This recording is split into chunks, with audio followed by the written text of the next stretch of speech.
Et il a adressé à Dieu des prières et des supplications. Il cherche la face de l'Éternel. Dieu se fera voir à lui. Voilà pourquoi il s'est humilié profondément. Il a adressé à Dieu des prières et des supplications. L'Écriture dit Dieu s'est laissé fléchir. Dieu a accepté.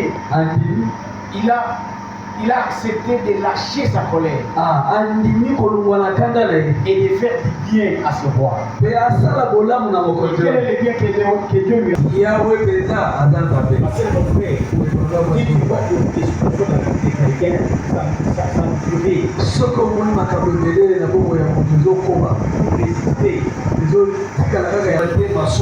Alors l'Écriture nous dit Dieu résiste aux orgueilleux.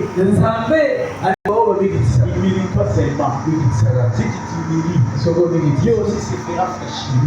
Il reviendra de sa colère et il te fera du bien. Et c'est à cela que tu reconnaîtras que l'Éternel est Dieu. J'ai vu le verset 15.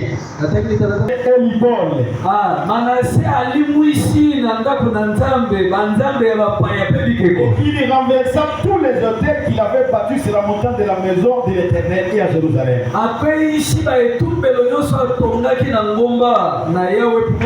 Il les jeta hors de la ville. Alors quand Manassé est revenu dans son pays, il s'est rendu compte qu'il avait commis un mauvais forfait. Quel était le forfait qu'il avait commis? Il avait élevé d'autres hôtels dans la ville de Jérusalem. Des hôtels à part pour d'autres dieux. Quand tu es là, dans son pays, lui-même s'est élevé, il a commencé à renverser tous les hôtels qu'il nous avait bâtis à Jérusalem.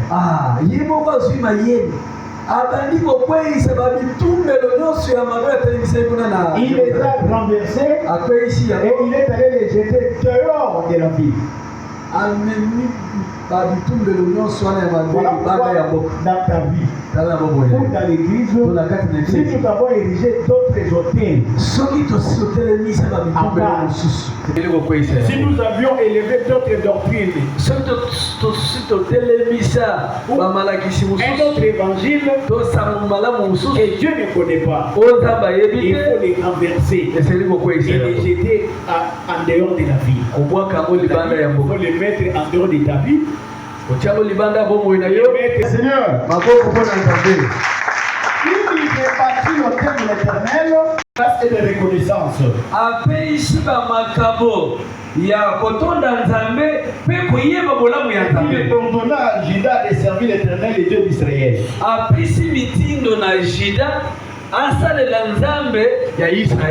C'est que à la place du vrai autel, Manassé avait déjà renversé le vrai autel. Le fils à l'Éternel ne pouvait plus être offert selon sa volonté, parce que l'autel n'existait pas. Mais ce qu'on a trouvé là-bas, c'était des autels érigés pour Baal.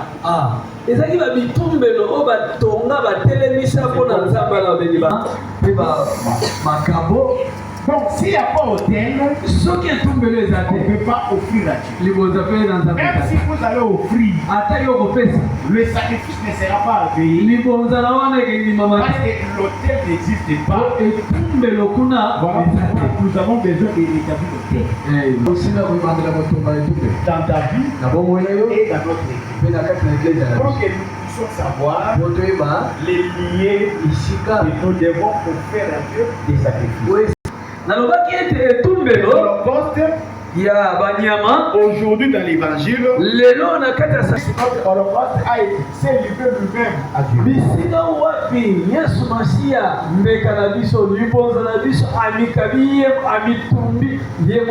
J'avais encore dit que l'autel de l'holocauste représente la prédication de la croix. etumbelo ya banyama elingi kotalisa liteya ya ekute sur la croix. etalisi lisusu boye musala wa Yesu akokisaki wapi na ekulusu. J'avais encore dit nalobaki que le chef des holocaustes etumbelo ya banyama représente l'évangile. Parce que c'est lui, c'est lui Dieu qui est lié où on doit lui offrir des sacrifices. Ajoutons 2 Chroniques chapitre 15. Tubakishi mukanda bantango ya mibale mukapona yango ya zomi na mita verset 18. Mulomona yango zomi na mwambe.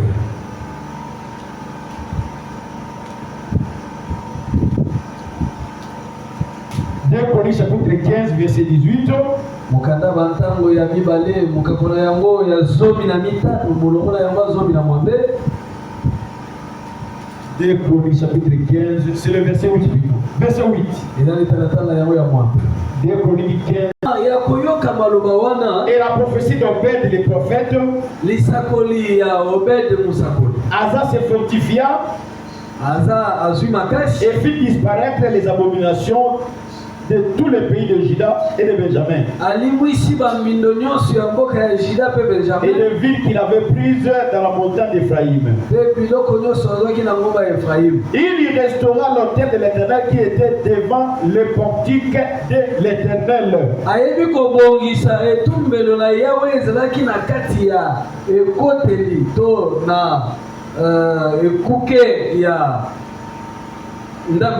Voilà.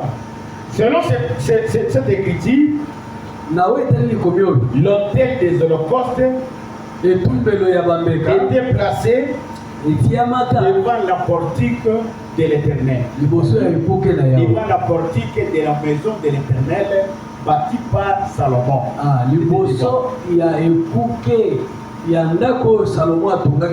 d'autres termes, l'autel des holocaustes était tout juste à l'entrée.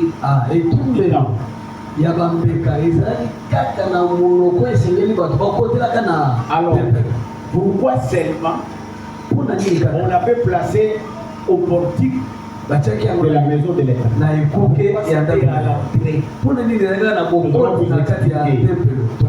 Lisons encore Exode chapitre 40. Chapitre 40, verset 6 et puis verset 29. Tu placeras l'autel des holocaustes devant l'entrée du tabernacle. Tumbelo ya bambeka liboso ya ekotelela ya mungombo de la tente d'assignation. Na ema ya bokutani. Et le verset 29 dit il plaça l'autel des holocaustes à l'entrée du tabernacle de la tente d'assignation. Tumbelo na kati na ekuke bisika batozo kotela na kati na mungombo. Et il y offrit l'holocauste et l'offrande comme l'Éternel avait ordonné à Moïse. Apesi libonza pe mbeka kolandisa mandenge nzamba pesa ki motindo na Mose. Les deux versets que nous venons de lire. Le premier c'est celui des Chroniques qui nous montre que l'autel des holocaustes était à l'entrée, c'est-à-dire etumbelo ya bambeka to ya mabonza batiaka yango na kati na ekuke bisika bato banda kokotela na ndako. Et dans les livres d'assignation bandaki biso ezalaki na bokoti na mongongo po bakele na ema ya bokuta tadi elingi koloba il y avait les parvis. Bokoti na lupango. Alors l'autel de l'holocauste était placé tout juste devant l'entrée. Etumbelo ya bambeka ndenge tokotela bazui yango. Dès que vous entrez na monoko wana la question de savoir pourquoi Dieu a voulu tout simplement que cet hôtel soit juste à l'entrée.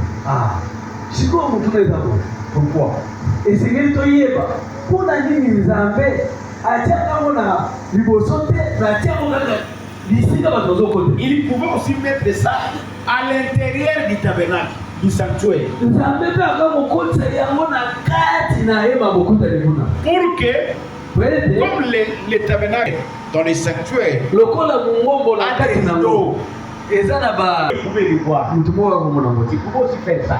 nzambe kaka kosala Dieu n'a pas voulu que cela soit à l'intérieur. nzambe alinga kobomba ngo te Mais il a placé ça à l'extérieur. atiango libanda mpo miso baluso na ekuke bisika ozokotela na ye Dès que makuta vous entrez ntango kaka ozokota devant vous, liboso na yo vous voyez l'hôtel du sol.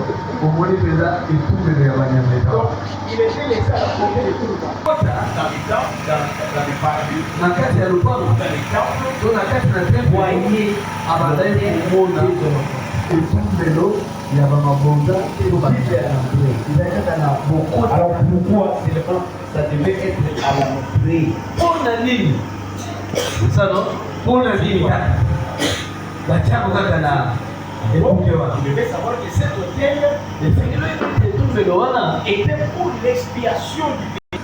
Dès que vous entrez, ntango kaka okoti vous voyez l'hôtel. omoni etumbelo Cela c'est quoi? elingi koloba nini Dieu dans son plan nzambe na kati na mwango na ye donne beaucoup d'importance apesaka motuya mingi à l'expiation du péché.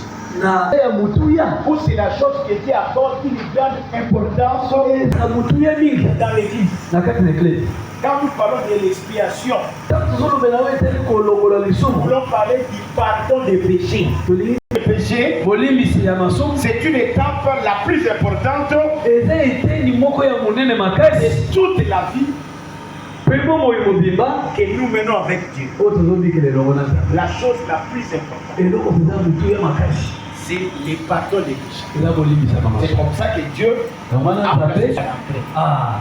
basubuki soki oye okutani bala moko na etumbelo ya banyama Parce que po ete c'est sous.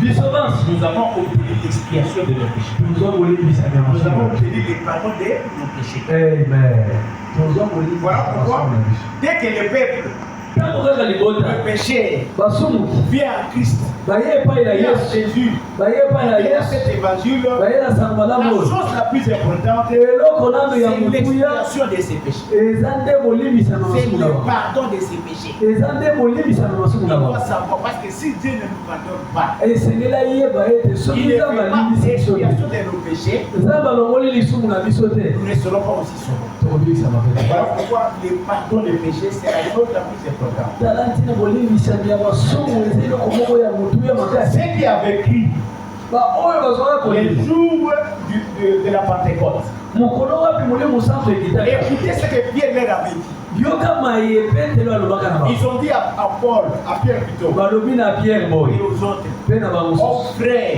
bandeko bandeko mibali tosala nini Pierre leur dit, pierre alobi na bango répandez-vous, boyambola répandez-vous, et botutisama na mitema convertissez-vous, mpe bobongwana afin que vos péchés na ntina ete masumu oyo ya bino soient effacés. elimusama C'est que l'effacement du péché, kozimbisa c'est ya la chose masumu la plus importante. eza eloko moko ya motu ya Voilà makasi pourquoi moko ya dès que motu quelqu'un vient au Seigneur, tala ntango moto ayebai na la nzambe première chose, eloko ya la chose liboso la plus importante, eloko ya parce qu'il motuya est venu au Seigneur, lokola ye na il a nzambe crié, andimeli il faut qu'il rencontre l'autel des holocaustes.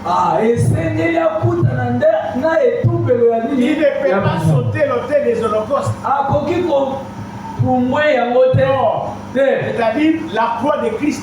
elingi koloba ete ekulusu ya yesu C'est la masiya chose la plus importante. eza eloko moko ya motuya La prédication de la croix. lite ekulusu L'œuvre que Jésus a accomplie sur la croix. mosala oyo yesu asalaki na C'est la ekulusu chose la plus importante. eza eloko moko ya Parce que c'est motuya à makasi cause de son œuvre-là eza na ntina mosala oyo que wana nous avons obtenu le pardon de nos péchés. nde tozwa C'est kolimbisa comme ça masumu na que biso dès que vous entrez dans ntango le Seigneur, okoti na makambo ya dès que nzambe vous venez à Christ, ntango dès oyaki que epai na vous venez yesu à Jésus-Christ, oye epai na dès que yesu vous venez à cet évangile, okutami na sango malamu oyo vous présentez eloko ya liboso esengeli batalisa yo accompli par Jésus sur la croix. amen eza mosala oyo yesu akokisaki Le sacrifice que Jésus a accompli sur la croix. Voilà pourquoi, frère, tala ntina lekolanga ya mwasi ekulusu ya yesu c'est vraiment très important eza motuya que makasi notre vie en dépend. po ete bomoi na biso ebikela Notre yango salut aussi en dépend. lobiko na biso esimbami wana C'est là eza nde wana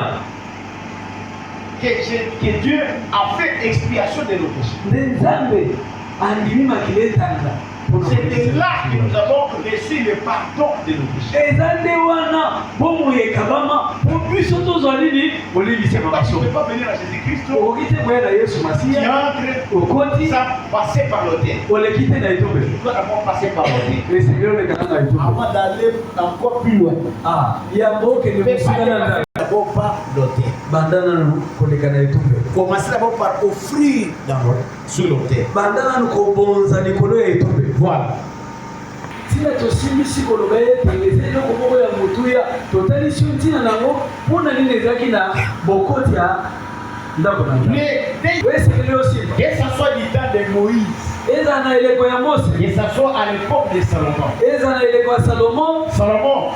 Moïse plutôt, Mose il a dressé le tabernacle, atongi mongombo, mais dans ce tabernacle, kasi na kati na il n'y mongombo wana avait qu'un seul autel des Israélites. ezali kaka na etumbelo moko. Salomo mbela moko Lorsqu'il a construit le temple de l'Éternel, ntango atongi ndako na Nzambe, il n'y avait qu'un seul autel des Israélites ezali kaka na etumbelo moko qui était placé devant le portique de la maison de l'Éternel. batiaki yango na ekuke ya ndako na Nzambe. Et au temps de Moïse, Na eleko ya il n'y Mose avait qu'un seul autel des Holocaustes ezalaki mpe kaka na qui était etumbelo moko ya à l'entrée de bamabeka la tente d'assignation du tabernacle. ezalaki na bokoti ya mongombo, Il n'y en avait pas deux, il y en ezalaka avait mibale pas te, plusieurs. ezalaka mpe ebele te. Pourquoi il n'y en avait qu'un seul? Ndeko mpa nini te baka kosala misala mine mitala kasi basali kaka moko po ete ekolusa Yesu Masiya eza kaka moko, Il n'y en avait qu'une seule fois. eza kaka nzete to ekolusu moko ya Yesu Masiya, Il n'y en a pas d'autre. eza lisusu ezali, Il n'y a qu'une seule fois. eza kaka na ekolusu moko, Il n'y a qu'une seule prédication de la foi. eza kaka na likeye Il n'y moko a ya qu'une seule ekolusu, œuvre. eza kaka na mosala moko Yesu akokisaki na ekolusu. Il n'y a qu'un seul évangile. Sango malamu ezalaka moko, Il n'y a qu'un seul Jésus. eza kaka Yesu Il n'y Masiya a moko, qu'un seul nom eza kaka kombo moko par lequel bisika nous wapi devons être sauvés. esengeli tobikisama, C'est le nom de Jésus-Christ. eza nde kombo ya Yesu Voilà Masiya. pourquoi Bantoma balobi na biso dans Actes des Apôtres, chapitre 4, verset 11 à 12. na misala bantoma mokako na yango ya minei molongo na yango ya zomi na mibale, Il n'y a de salut en aucun autre nom. lobiko eza te na kombo mosusu, Car aucun autre nom eza na epesamela biso na kati et na par biso bato. lequel nous devons être sauvés. Kombo moko Qu'un seul autel de Holocauste etumbelo moko ya banyama où nous avons obtenu notre salut. bisika tozoyela Où lobiko nous na avons biso, obtenu le pardon de nos péchés. bisika tozokolimisa Dit, moto moko te akokoya c'est un autre Jésus ate o Yesu mosusu ou un autre évangile. to sango malamu C'est mosusu celui que les apôtres ont prêché. libanda yao bantoma bateya Non, te il n'y en a qu'un seul. ezalaka moko. Et l'apôtre dit, il n'y a qu'un seul évangile. Ntoma asemboli maloba Et kolongo une boye seule foi. ezalaka na sango malamu Comme moko nous avons été appelés à une seule espérance. ndenge tobiangama na elike moko Acclamons le Seigneur. maboko mpo na Nzambe. Donc, il n'y a qu'un seul autel de l'Holocauste. ezalaka na etumbelo moko ya Il n'y a banyama, qu'un seul Jésus-Christ. Yesu aza kaka moko, Il n'y en a pas un autre. mosusu aza te, Que personne ne vienne te séduire. moto moko te ya koleba. Donc, l'autel des Holocaustes Boye etumbelo ya bambeka to banyama était lié ezalaki nde esika selon les modèles du Dieu. kolandisama ndakisa ya Nzambe ye moko. En d'autres termes, Na maloba mosusu on ne peut pas dresser l'autel selon les modèles de Dieu. kolandisama mayele ya Nzambe Quand vous établissez l'autel, ntango otongi offrir eza mpo obanda kobonza des animaux banyama comme holocauste, lokola mbeka, lokola comme libonza, sacrifice lokola mbeka à l'Éternel. na Nzambe. Donc, il doit wana être fait selon les modèles de Dieu. ekesalama kolandisama ndakisa Nzambe ye Et moko deuxièmement, ya mibale c'est sur cet autel eza likolo ya que etumbelo l'on wana va commencer à offrir des sacrifices. nde banyama wana kokata baboki mbokuna. Voilà, donc nous allons parler maintenant de l'autel des holocaustes qui est un lieu selon les modèles de Dieu.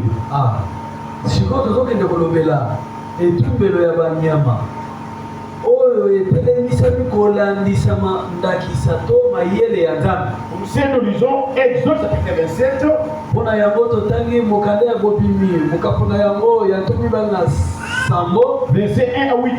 Italazana yango ya liboso kino na mwa. Exode chapitre 27 verset 1 à 8. Mukana ekobimi mukapona yango ya tuki bale na sambo. Molongona yango ya muke ya liboso kino na mwa. Exode chapitre 27 verset 1 à 8. Suivons la lecture. Tu feras l'autel de bois d'acacia. Sa longueur sera de 5 coudées. Amen. Et sa largeur de 5 coudées. 5. L'autel sera carré. Et sa hauteur sera de 3 coudées. Tu verras aux 4 points des cornes qui sortiront de l'autel.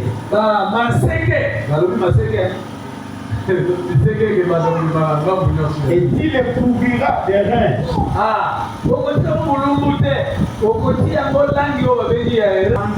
Les cendriers sont des vases dans lesquels on met des cendres. Il y a ça dedans. Des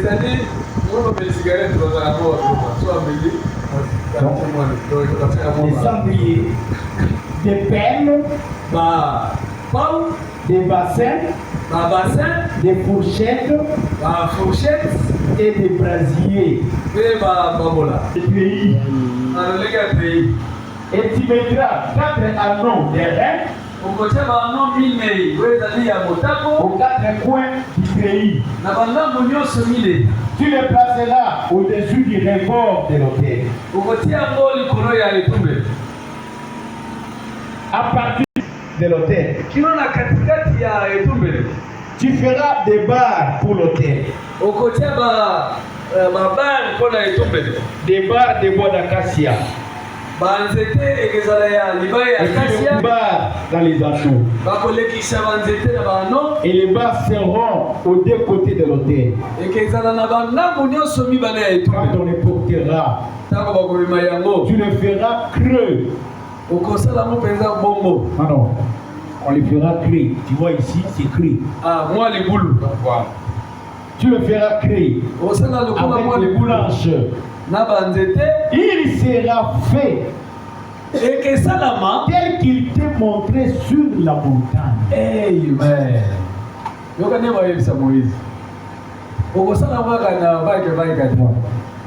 Mose, révélation tu les feras tel qu'il t'est montré sur la montagne. Mose, comment les faire? Dieu lui-même a donné les modèles. C'est ces modèles-là. Nous allons vérifier. Est-ce que dans notre église, est-ce que dans ta vie, l'autel des holocaustes est dressé selon les modèles que Dieu vient de montrer sur la montagne. Et Dieu lui-même vient de nous donner. Alors nous allons point par point. Parce que on va expliquer. On va prendre élément par élément. On va expliquer. Et c'est comme ça que vous allez aussi vérifier. Là où on va t'inviter, avant d'y aller, tu dois t'assurer si l'autel existe. Si ça n'existe pas, il n'y a pas. S'il n'y a pas l'autel, ça ne sert à rien faire. Tout ce que vous allez faire, c'est inutile. Dieu ne prendra pas en considération. Parce que les choses ne sont pas telles que Dieu le fait. Les choses sont à la guise des hommes. Les bonnes pour la prière.